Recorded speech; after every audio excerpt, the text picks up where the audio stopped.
Erev Tov Tiberius. Good morning in Greensboro, North Carolina. Welcome to Friends of Israel around the United States, around Israel, and indeed around the world. My name's Wayne Firestone. We're at summer, and summer is a time where we reflect on family and the privilege to get outside a little bit. Of course, Tel Avivians get to do it all year round, but that's another story. Today, we are very much celebrating family. We're very much celebrating the beginning of summer through our virtual exercise of community building that we've been doing together now since even before the COVID period. So first of all, tell us where you're calling in from today so we know, and tell us a little about, I don't know, maybe something about your summer plans. What are you going to be able to do this summer that you weren't able to do? Are you going to get to the beach? Are you going to go fishing? Are you going to go hiking? All those things.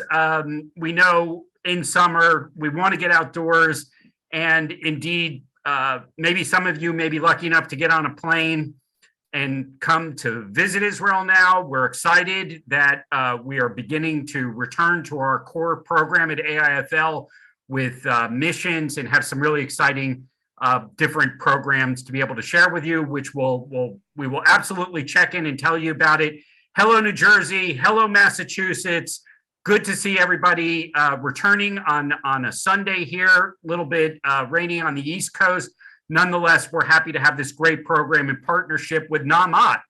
And indeed, we're going to learn today about an Amutah, a nonprofit in Israel, Na'amat, which is very famous for doing work on behalf of and in advancing women and women's rights. But today, as we begin to move into the period known as Father's Day, which is next week, and we'll tell you a little bit about our programming there, we were really struck with a program that we learned about from our friends at Na'amat that touches not only on women, but also on men, and the need to put attention and focus on men, both in situations of families in crisis or individuals in crisis, and through sort of a holistic approach to thinking about the family. Na'amat once again comes forth with an innovative program, and we are so privileged today to hear about it. But I'm going to open up first to just extend some greetings from Na'amat with the chair of programming for Na'amat USA, our friend Yehudit Shamir. Yehudit has an over 50-year career in Jewish education that spans her time in Israel to her time in Cleveland, and where she's been on the board of the Bureau of Jewish Education, and also a lecturer in Hebrew literature, instructor at Case Western Reserve University. Yehudit, it's great to have you with us. Thanks so much for telling us about this program. But before we jump into it, tell us a little bit about Na'amat, just so that perhaps some of our viewers hearing about it for the first time can learn a little more today. Thank you, Wayne, for your kind words of introduction. And thank you to everyone joining us today. Welcome from wherever you are. So we at Na'amat USA appreciate the opportunity to partner with the American Friendship League in introducing to you highlights of Na'amat's innovating, forward-thinking services that are available to families in Israel. In case you are wondering, Na'amat is the Hebrew acronym for Women Working and Volunteering. Today, Na'amat is a vibrant, 100 years young organization. It is the largest Jewish women organization in the world, counting over 300,000 members in Israel and in 9 sister organizations throughout the world.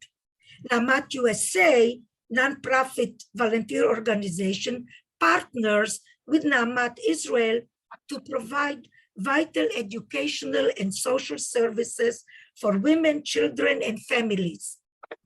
Na'amat is proud to work with the diversified population of Israeli citizens of all ethnicities, including Jews, Arabs, Christians, and Druze. I would like to take just a brief moment to acquaint you with some of the services Na'amat provides. Our organization has the largest network of daycare centers in Israel outside the government, operating approximately 250 daycare centers throughout the country. We provide funding for technological and agricultural high schools, professional scholarships, and research grants. To support the welfare of families in Israel, as Wayne has said before, Na'amat operates domestic violence centers, women health centers, and legal aid and family rights centers. Through these centers, Na'amat offers critical help to women seeking legal advice in areas ranging from domestic abuse to workplace-related concerns. The Abba program that we will get to know today is designed, as its Hebrew name indicates, to address the needs of fathers, Abba, in stressful situations. Thank you.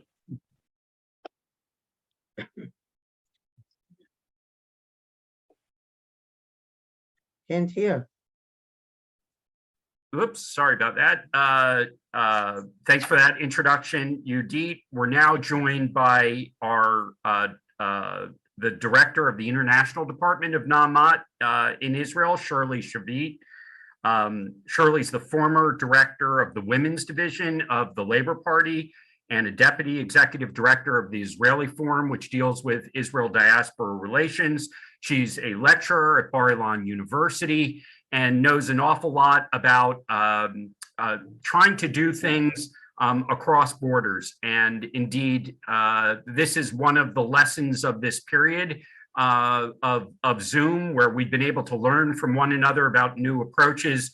So Shirley, tell us a little bit about the program and generally the work that Na'amat is advancing internationally. Hello, everyone. Thank you, Wayne. Actually, thank you very much, Judith. I think you gave a very good summary of Na'amat. Now we have a new name, Tnuat Nashim Shel Israel, Israel's women movement. As Judith mentioned, the largest women movement in Israel.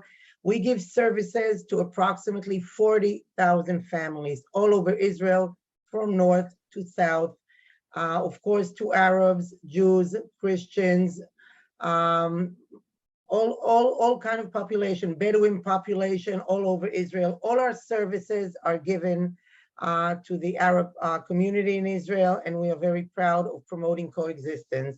Besides our services, the main agenda of Na'amat is really to promote and to enhance the status of women in the family, in all walks of life, within the family, within the workplace, society, and so on. Domestic violence is a very sad phenomena all over the world.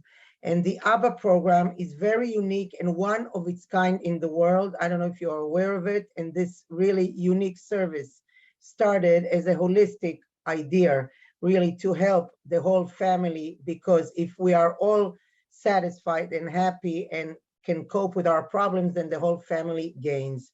So this was started about 2 years ago, and we are really we are very much involved actually in all walks of Israeli society, and much in legislation, in our parliament, in different bills that we promote, to really adopt also the labor world to parenthood in order to help families to really be part of the labor market, to help women and men join together, and to help women really get the status they deserve, especially in the workforce. As everywhere, also in Israel, the margin of salaries approximately to women is 30% average salary, 30% less than men on the same job. So all these problems are well known all over the world. Na'amat, as I said, is the largest and most leading women organization in Israel. And we are very happy that the American Israel Friendship League, we want to thank you very much. We're very happy that you agreed to take Na'amat as part of your program this time. And we hope that many women and men, families, when they come to Israel and they want to see and feel what the Israeli society is dealing with, besides politics, you can come and always welcome to visit us and to see our services. So thank you everyone for joining. Thank you very much for your participation and devotion and caring of the State of Israel. Thank you so much, Shirley. And indeed, we're now privileged to introduce and learn more about the Abba program from its director, Dr. Yair Apter. He has a specialty in the topic of psychotherapy, particularly for men. He has dealt with topics ranging from PTSD and domestic violence and the causes as such in a book that he's authored. And today we're pleased to have Dr. Apter, a colleague, as well as a participant in the program who really are going to take us really into what is unique about the program. So Dr. Apter, maybe let's start a little bit with the origins of the program and your own work and expertise in this area of how you've been able to lift up this topic. Thank you, Wayne, for introducing me. I'm glad to be here with you, and I would like to introduce the idea of Abba Center and our services. But first, I would like to thank Hagit Pe'er, the chairman of Naamat organization, for giving me the opportunity to establish the first and the only center in Israel that put the need of father at its core. I would also like to thank Shirley for organizing this meeting and all of you that organized this meeting today. Abba was founded 2 years ago, as Shirley said, due to the need for putting fatherhood in the first cycle of parenthood. Although today fathers are involved more than ever, still their involvement in parenthood is less than the involvement of women. Fathers are expected to be partners in raising and nursing children. That is the social message also in Israel. However, this message is often contradicted in practice. For example, there are many services offered to mothers. However, there are very few concentrating on fathers and their needs in Israel. Abba Center is committed to changing this reality and therefore has defined 4 goals. The first one is to develop and operate programs that deal with fathers' distress and needs, such as divorced fathers, the transition to fatherhood, fathers who had experienced the loss of children and stillbirth, fathers with post-traumatic stress disorder, and more. The second goal is to develop programs that empower fathers, such as carpentering class for fathers and children, guided playing class for fathers with their toddlers, and fathers and daughters building robots from Lego cubes. This program is in collaboration with First Organization, this international organization. The third goal is the policy sphere, is to promote public policy that helps fathers find a better work-life balance. The fourth goal is professional training for educators, psychologists, and social workers. Our services for the fathers include psychological treatment and psychotherapy groups. In the last year, we operate more than 20 groups for fathers. For instance, we had groups for divorced fathers in general, one group for divorced fathers from the ultra-Orthodox community, one group for fathers who lived ultra-Orthodox community, groups for fathers in transition to fatherhood. We also have a group of fathers who served together as a platoon in the army in the Second Lebanon War and lost friends in the battle, and 2 groups for fathers and daughters robot building. On October 2021, we had a 2-day workshop for fathers who experienced stillbirth. And last month, we had a 2-day workshop for couples dealing with their parenthood. Dr. Nurit Glazer is here with us. She is part of our Abba group facilitators, and she will share her experience as a facilitator of the workshop for fathers who experience stillbirth. Thank you. Great. So I'll just say a few words of introduction. Dr. Nurit Glazer Chodick,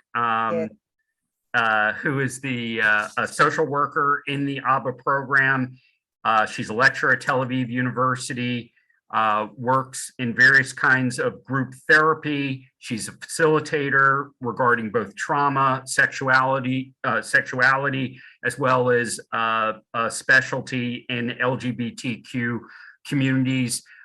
She's joining us today. We're so glad to have you on the panel. And Dr. Chodick, why don't you go ahead and share with us? I know you have some materials that you want to share. Yes.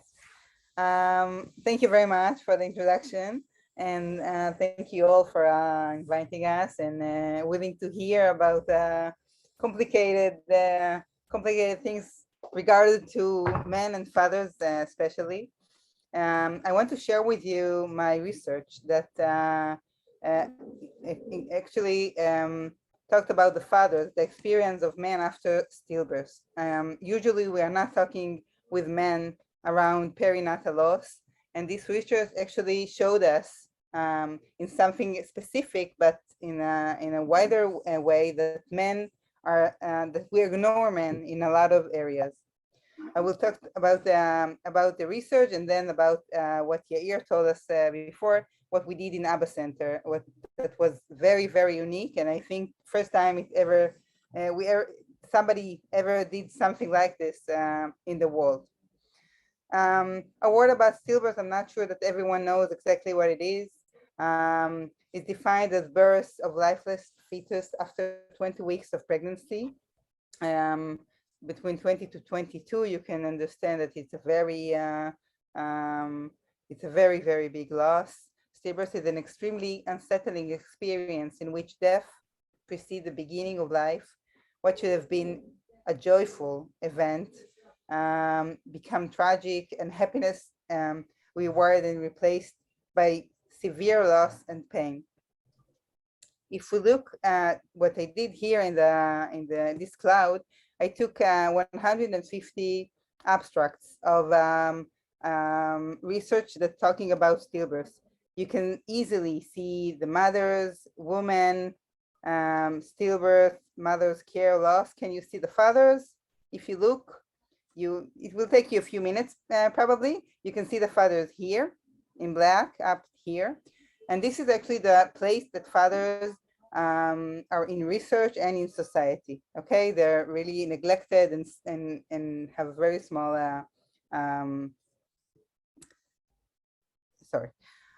the general findings. I actually I did interview with 30 men between the age of 29 to 50. They talked about pain and feeling despair, feelings of guilt and profound grief, striking gap between their intense personal feelings and the low levels of awareness among those around them, families, society, people in the hospital. They felt very, very lonely, and they all said it was a life-changing experience for them, and had a very dramatic impact about all the relationships. Especially, by the way, with the grandparents, with the grandparents that actually couldn't understand the loss and the feelings. We all know, but I will say it anyway. We all know the social expectation from men to be physically and mentally resilient, to get over it, to be manly men, to be restrained, to be rational, to be strong for the family. And actually, men really want to be all of those things, but it's very, very, very difficult when you go through very traumatic thing, and you actually have no clue how to deal with it. What we call disenfranchised grief. And the big paradox of this, that it's the social support is lacking, and feelings of grief increasing, because nobody stops, and nobody knows that something so dramatic happens to me. And actually, I don't get the support that usually people get when they have a crisis. So what happened is twice. I don't get it because it's stillbirth, and stillbirth is not a very common thing that people know what to do with it. And the second time I don't get it is because I'm a man, and I'm supposed to be a man, and I'm supposed to get over with, and I'm supposed to be with my partner, and I actually nobody expects from me to break. So the gap between the experience and the lack of the consciousness is just getting bigger and bigger all the time, and the intensity of grief just raising because of it. So how to care for men after a loss, and then we get to the special thing we did in Abba Center. We'll start with this. We have to recognize, to acknowledge the loss and understand it. It sounds very easy, but it's actually the harder things to do. We have to be aware of the ways that which men express and deal with loss. It's very different than women. They usually talk less, they cry less, they share less, but they do all other things that don't look like they grieve, but they really grieve. I mean, like being extra hours at work, or being extra active in the gym or things like that. It looks normal or usual, but it's not. We have to be flexible and allow continuity. Any response is a normal response to women and to men, and we have to be creative. And this is what we did in Abba Center. We've been really creative, and we did something very, very different for those men. What we did was a weekend of workshop for fathers who have experienced a loss of a child to stillbirth. 9 men came to this 2 days, 32 hours of conversation, of partnership and activity. I did it with another social worker, Yuval Kessler. He is an expert in nature therapy, and we actually did the conversation and the nature in those very intense hours. The work methods were tailored especially to men. We used the nature. It was, of course, a gender-sensitive group. And it was a little bit, well, Israel is very small, but it was in a geographical distance from most of their houses. It was in the Dead Sea. I know maybe the context is have another context in this. You can see the view. It's very overwhelming in the morning and in the evening, and it was very intense to the men. But the main goals were to provide information and conceptualize regarding the stillbirth experience, to share the process the loss experience, to recognize the grief as opposed to disenfranchised grief, to normalize and to give legitimacy to the different ways of coping, and to create a support group. Everything was there in those 2 days. We talked in the room, we went outside, we wrote, we saw the nature, some of the things that men said at the end of the workshop. It strengthened me to know that I was not alone. I got air here, I felt necessary. I need to think about how I take how I take care of myself. I take with me the ability to cope, to connect to my emotions. I choose life, I choose action. It was an intense and meaningful experience. It felt close and exciting. I understand all sorts of things I didn't understand before, some about me and some about my wife. I just want to say, in Israel, we have 1,000 stillbirths a year, and we have it all over the world, of course. So it means that 1,000 men are getting in this cycle of disenfranchised grief every year. It was very, very exciting and special intervention, especially for men, especially for those fathers. But it's very, I mean, it's really to very little men, and we hope to do it more. Thank you very, very much.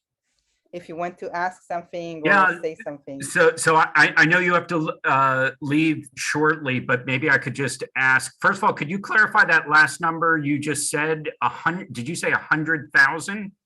No, I said 1,000 a year. 1,000 per year. Six of 1,000. Yes, 1,000 a year.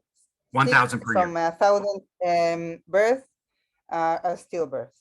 And so based on it, at least initially doing the workshop, and we heard a little bit earlier from Dr. Apter that the subgroups of the type of participants, are you able already to discern what kind of what what's working, what is helpful,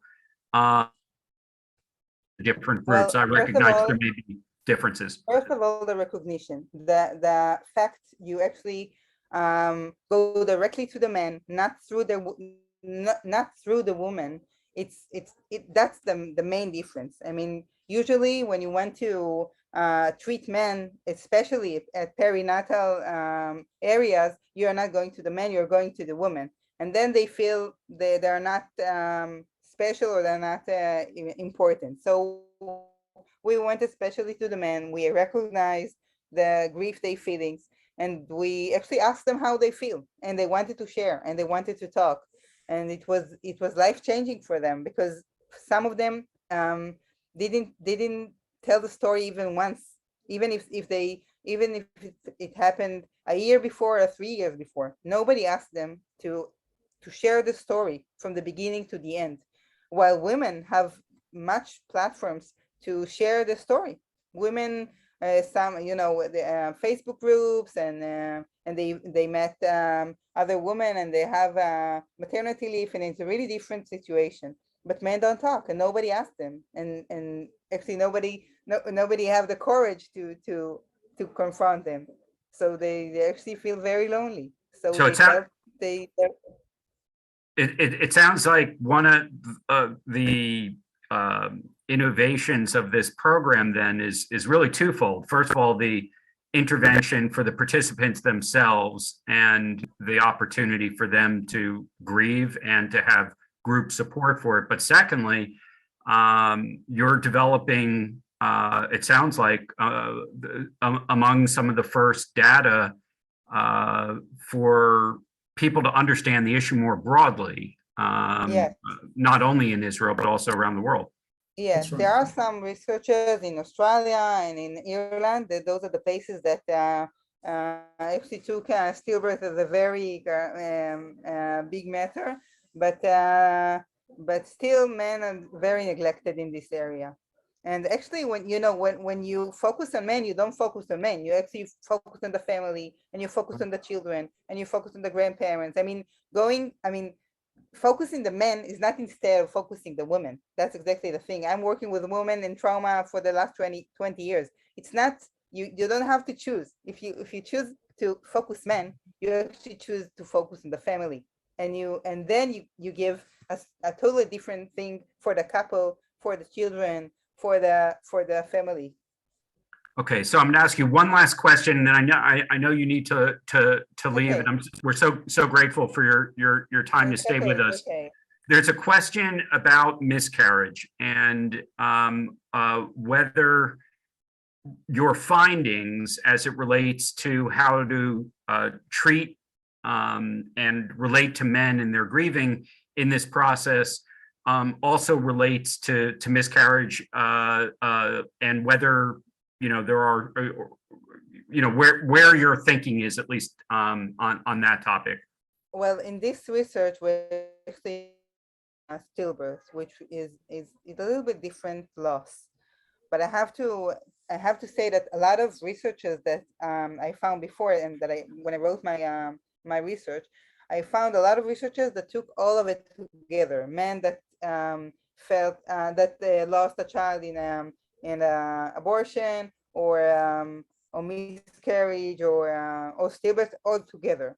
I think it's different, because I think this loss, to ignore a stillbirth is different than ignoring an abortion. I don't want to say if something is more complicated than other, or more hard, because it's so individual, and it can be a lot after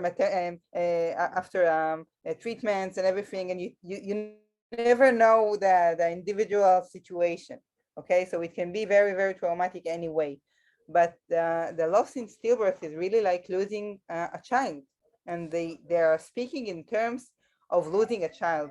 What you this is not the terms. It's not the same terminology that you're using when they have an abortion. It's a different loss and a different terminology, and you can understand that they really feeling that they lost a child, that they are fathers of a deaf baby, and a lot of them use those words, and nobody with that getting an abortion is talking like that. So you can understand from this the whole grief situation. Well, thanks for that explanation and your work. That image you showed of the I don't know if it's pronounced Georgi, the sculpture of the man in that one slide is so powerful and evocative of the idea of loss, and as both you and Dr. Apter have referred to, the fact that it's just not discussed. It's very interesting. I thought I don't have a lot of time, so I didn't speak about the sculpture, but I want to say something about it, that it was the sculpture is a man that lost his child. And it's very interesting that usually women are saying about themselves that they feel a hole in their stomach, and you can understand it because they have the womb and they really get birth, but men feel the same way. I mean, it was very unique to see a man that lost his child and feeling that he have a hole in his stomach. So we can also understand he lost a child. Indeed. Dr. Apter, I know that this program is one that's now reaching, as you were describing, the different subgroups. I wonder if you could explain maybe a little bit, Dafka, this program is coming in Israel, a more traditional society where the family, where many of the participants are coming from families where perhaps there's discouragement or not a openness among fathers, among grandfathers, etc. What gave you your initial insights that there would be an openness, and have you seen any changes in those attitudes in Israeli society more broadly? Yeah, I think that all around the world there's a changing with men and fathers and all about masculinity. So when I thought about Abba Center and to establish this center, I thought about the needs of fathers, because as Nurit said, there's a lot of services and a lot of awareness of women's problems and women's suffering, but men don't talk about their needs. They don't talk about their suffering. So you have to establish something. It's a political issue. You have to establish a center that unique for fathers, that then men can initiate to these issues and feel that they have a place, a home, a house that can understand them, can listen to them, can not judge them about their parenthood or their fatherhood or as being a man. And as we all know, most of the professionals are women that dealing with psychological issues. And in Abba Center, we have, as you see, Nurit is part of our workers, but we have a lot of men that working with us, professional women and women, but we're thinking about everything that deal with men actually, and that's the unique that we give, and we think about it in our in Abba Center actually. Well, we are so grateful today, to be learning about the program, to be, gaining these insights from those of you that are running the program and evaluating it and promoting it on multiple levels. But I know, Dr. Apter, you were gracious enough to bring onto the program today one of the participants in the program. I wonder if you could introduce your colleague and tell us a little bit about how you got to meet him and his involvement in the program, so he could speak for himself as well. Are you talking about Shimon? Yeah, Shimon is participating in one of our program for a divorced man, and I just give Shimon to talk. He will talk, you know how to talk, and he will say what is Okay. I his apologize feeling. that I And have to leave. Okay. Thank yeah, you. bye, Thank you very much, Nurit. Bye, thank you. Thank you. Shimon will say about the contribution of the program for him and for him. Okay, Shimon, is your time. לא שומעים אותך? We're not hearing you now, Shimon. And There we go. Yeah, that's okay. Now we can. Now it's better? Now it's better? Yeah. Okay. So, hi everyone, I'm Shimon, and I'm participating in the Abba's group since November 2021. And I will, it's a pleasure for me being here and sharing my story. I think I have something to share. So, my story began on July 2021, that after 25 years living with my ex-wife, actually, which I found nice years with 3 nice kids.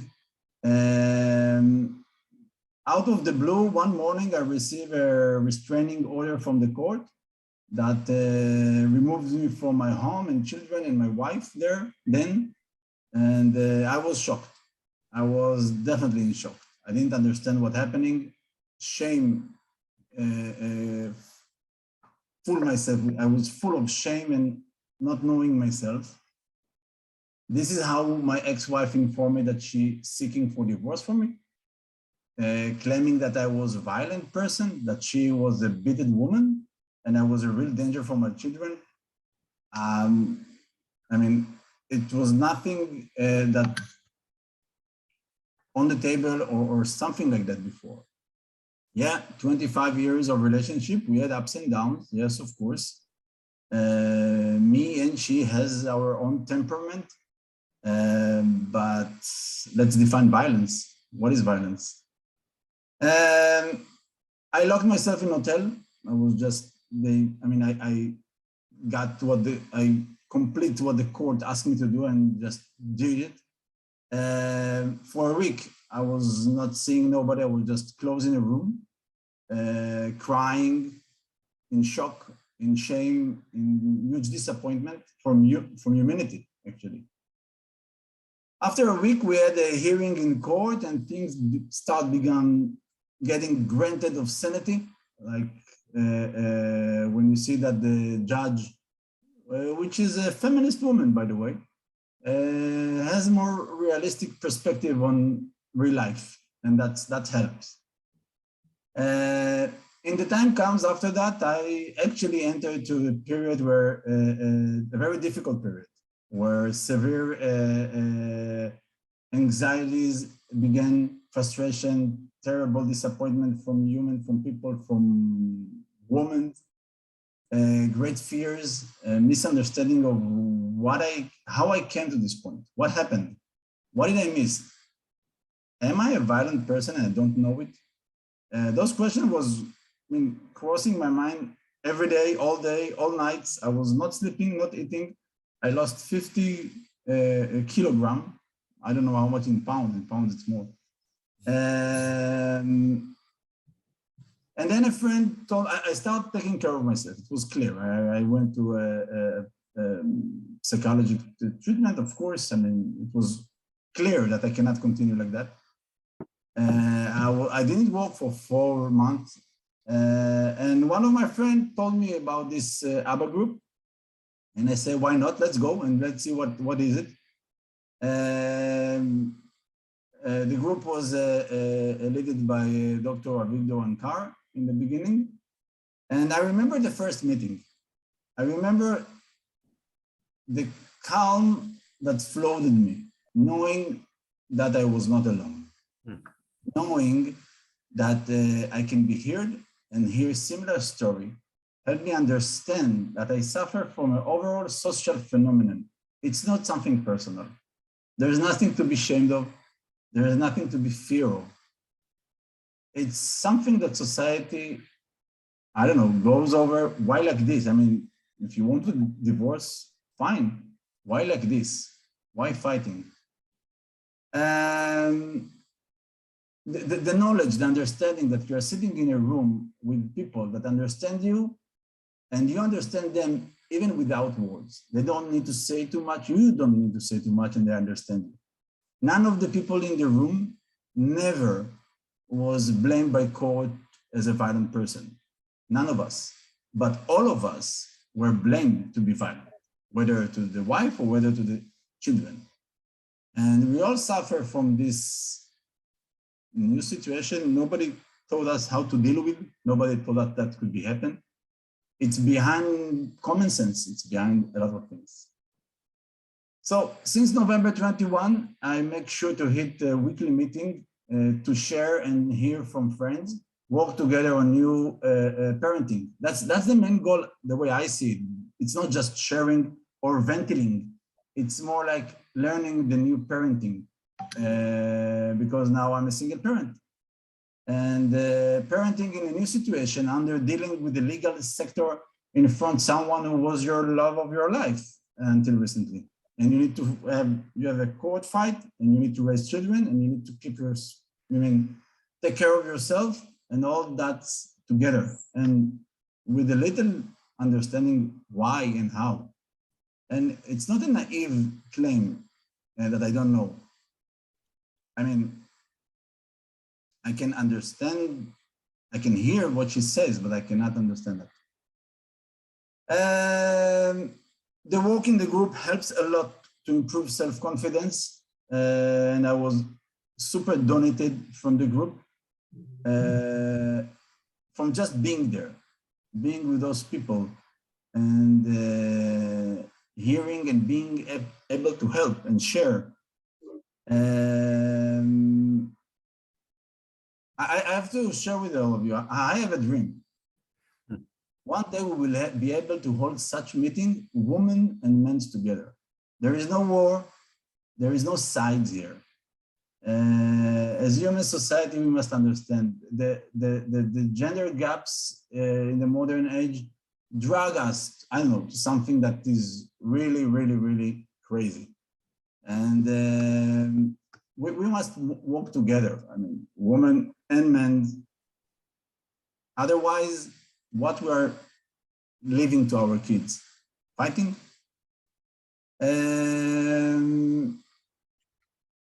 It's important to me that society, women and men as a whole, understand we are equal parents, different but equal. And we will be happy if our feeling, as they are given, will get a place and acceptance in society as a whole. Men's feelings need to be accepted and be maybe even honored. Yes, we are different. You have to understand, as a man, I always felt that along my life, not just now, that most, maybe all of the manhood stereotypes are stick to men without our being confirm them or reject them. It was just something that someone says, and we just, like as a man, trying to, to maintain them, to go after them. Maybe it's time to work naturalize them, to act out as a parental, to walk out of full parental consciousness and not from stereotypes, like I'm a man, I need to do that and that. Not to work from what we think is expected from us. That's it. A lot of thanks to Naamat and Dr. Yair Apter and Dr. Avigdor Ankor that start this amazing startup, by the way. It's a great place. And maybe one day we will stop saying father groups or mother groups and we say parents group. And that's what's important. Thank you. Shimon, thank you so much for sharing all of that with such tenderness and vulnerability and conviction. Several of our audience members have already sent in comments saying Yesher Koach and really appreciating, I think, the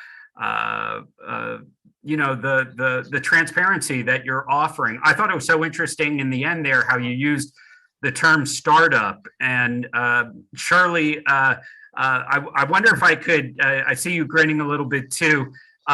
Israel's well known for being a startup nation and for sort of taking on some new ground on issues that are, risky and uncertain. And certainly the area of trauma is one that Israeli society has dealt with on multiple levels and has an expertise that is probably per capita rather unusual. And I'm without speaking specifically to Shimon's dream or vision of the gender mixed therapy groups. I'm curious how you see Na'amat positioning itself not only as part of the women's movement as was described, but also in a sense as this expert about families and the role that men will need to play in a change let's face it, our cultural norms, our globalization are changing. And some people are resistant to that. And some people are leaning into that and saying, hey, if I have violent tendencies or shame or something else attached to certain behaviors, there are services for that. There is a name for that. There is a way out of that isolation. And it seems to me that Na'amat is very much in that place at the moment. Yes, I thank you very much, Wayne, because I really felt that I do want to relate to what we heard from Shimon. And thank you very much, Shimon, for sharing. Your story is very touching, but I completely feel that it's really a very dramatic case, and really very, very sorry to hear about that because it relates to our court system, our legal system. But I can say from the knowledge and statistics and what we know in Na'amat is that women face so many hardships and so many problems and so many, all the idea of domestic violence is something that women suffer, and it's increasing, and it's a horrible phenomena. For sure, we have to look at the holistic idea, and we have, to try to help the family, to try to help women and men. But the main idea really of Na'amat, and we do it together, Wayne, like you said, our agenda is really to promote gender equality within our society. And when we talk about it, for example, maternity leave, one of the bills that Na'amat promoted, and we are dealing with this already over 10 years, is really to give rights of men also for maternity leave. First, the woman gives birth, and she has 3 months in Israel. Today, there is a bill that Na'amat promoted many years ago to enable the men to take part of it, at least 2 weeks, 3 weeks, whatever. Yes, we do believe, and we are very original in this, and we are leading in this arena for sure. And actually adopting, as I mentioned, the labor world to parenthood is having women and men together. Because if we help the men, if we help the women, then we help the whole family. But together with what I'm saying now, I want to emphasize that when we talk about domestic violence, and it doesn't have to be necessarily physical violence, it could be mental violence, it could be economic violence, it could be emotional violence. I must emphasize as a women organization, not only as a women organization, but actually as facts of life, that women suffer much, much, much more than men. We are working with the men, but first and foremost, we are working with the women and the family. This unique project of Abba is to help us to really invent and promote a holistic approach. But we always have to remember, and if you look at the data at the Israeli society, and actually, I think most societies, the problem is first and foremost with the women. So we are doing our best in Amat, as I said. And by the way, with the Arab society, it's even much worse. And we are trying our best, but it's very, very challenging. We are doing it, by the way, through education, because Na'amat believes that everything begins with education. So if we have youth villages for youth at risk, that we really empower them and they reach a lot of achievements. We have youth at risk at our technological schools, as well as our youth villages. We have legal advice all over the country for at least about approximately 10,000 women and families every year who approach us.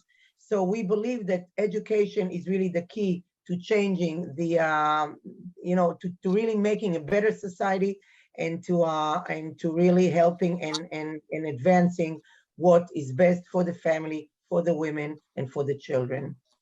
Thank you for that. And again, thank you for that broader perspective on Na'amat with all of this experience over many, many, many years, relating to some of the issues that Shimon talked about, the courts having a limited role that they can play, and the challenges that are left and the damage to families. Somebody's got to pick that up, and it's clear Na'amat's experience over the many years offers some really unique guidance as to what this should look like, and hopefully, and I know Na'amat, as you mentioned, also deals with legislation as a result of the kinds of policies that you all believe will help support, whether that's maternity leave and paternity leave and issues like that are also integral to addressing this issue. Dr. Apter, I want to come back to actually the title of your book, as I find it so intriguing, and The Minds of Violent Men, What Causes Intimate Partner Violence and What Can We Do About It? Maybe we can focus a little bit on the last part of that, the what can we do about it part, and indeed in the role that you're playing, maybe you can focus on what elements of the Abba Center are allowing you to sort of advance and address in very concrete ways what you've learned from your research is really a fundamental problem. Okay, I will try to explain in my broken English. But as you just said, I wrote a book after 23 years of facilitating a group in Na'amat of men who battered women that suffered from violence, and I try to help them actually. I just want to say that the issue of violent men who acting violently, it's very complicated. It's all the issue of violence is very complicated, but the main issue that I think it's going all over the book is the empathy for men. It's to be empathy for men, not because we believe that it's all right to be violent, but because we have to understand the violence. We have to understand the causes of violence. And there's many of them. And I wrote it in the book, why men are treating violently. And it's not just one reason. I wrote about 9 reasons why men acting like that. And in the book, I'm actually trying to say that if you want to help someone, you have to understand him, and you have to be empathy for him. That is the only way to help someone. And it's the only way to make a transformation with someone who suffers from violence. But I want also to say that Abba Center doesn't deal with men who act violently. We're not dealing with it. In Israel, there's more than 100 centers for preventing violence in domestic violence.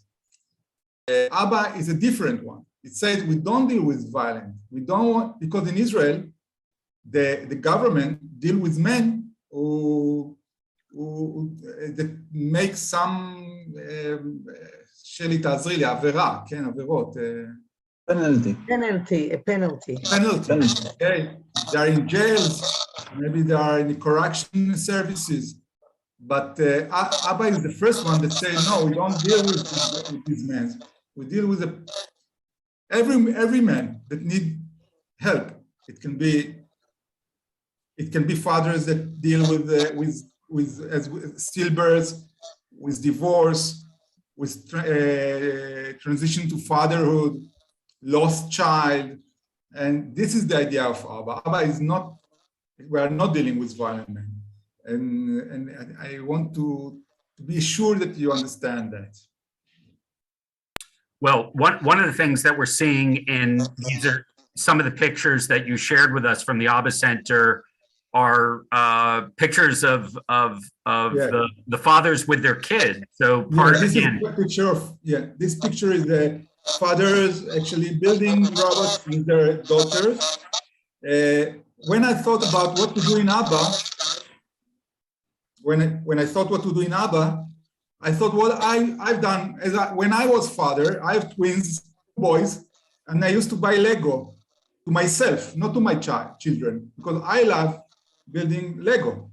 So I thought maybe I will open groups for fathers building in Lego, and then I thought, but I can use the Lego to do a dyad groups together, fathers and children. But then I thought I have to get money for these groups. So in Israel, the issue of promoting technological education for girls, it's in a core. So I decided to open it for fathers and daughters, and that's the way we actually open this group. And I want to say that I thought, how can I do it? And I found that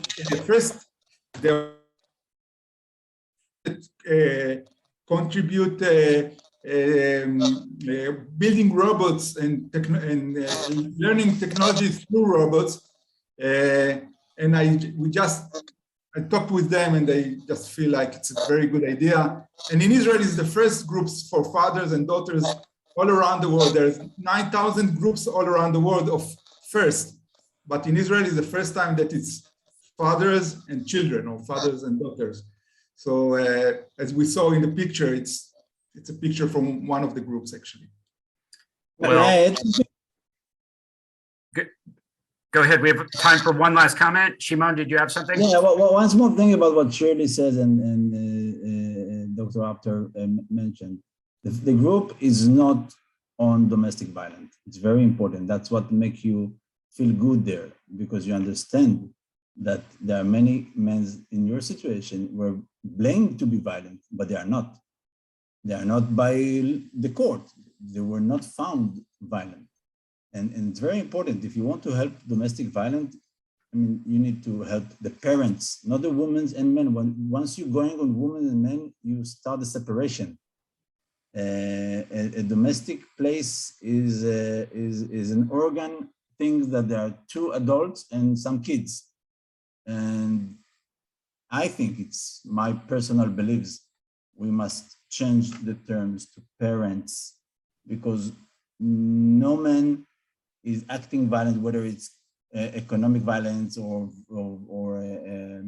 lateral violence or violent physically, because this is what he wants to do in the morning. I don't believe that. He got the situation. It's not a reason. It's not an excuse, of course not. But if you want to help, we don't need to look for blame. That's why we have police and court and government. That's right. Penalties are other things. They are not the dealing of this group. We come from society to help society as a society. Indeed. And so let me just say that a special thanks to Yudit and Shirley from Namat to share with us about this program that Namat's doing. You have such an abundance of programs. It took us so long to figure out which program to focus on, because there's so many things that you're doing that we're so proud of and want people to know about. But we really did feel, and I think many in our audience have expressed it in different ways. This is a complex issue. There are aspects of this that have been ignored completely. And the very nuanced and professional work that Naamat's done over the years has allowed us has allowed you not only to launch this startup, but essentially to be a world leader in helping address an aspect of a very complex problem. And we're grateful for that. We're grateful for Shimon for his sharing with us very candidly about his own experience and how it helped him and his family, and really true insights. And obviously Dr. Apter and Dr. Nurit Chodick, who we heard from, who really have begun to share the data from these types of interventions in a way that we know can be read not only within Israel, but can be read around the world. And that's something that indeed we're very proud of. So thanks everyone today from Naamat for this great partnership and this program. We want to remind everyone on a program note, next Sunday we actually celebrate Father's Day, and we hope you'll join us. What you do on Father's Day is up to you and how you like to celebrate. But if you like to grill on the mangal, we've got a chef in Tel Aviv and a chef in Miami who are both going to put something a la Aish. They're going to put it on the grill, give you a couple of tricks, and you can all celebrate together with my colleague Nomi, who's going to be moderating our session. So come join us next Sunday. Everybody have a safe and wonderful week and beginning the summer. Thank you. Thank you, everyone. Thank you, Wayne. Thank you, everyone. Shalom. Thank Thank you very much, Wayne. We Pleasure. appreciate Thank it. you. Thank you. Thank you. All the best.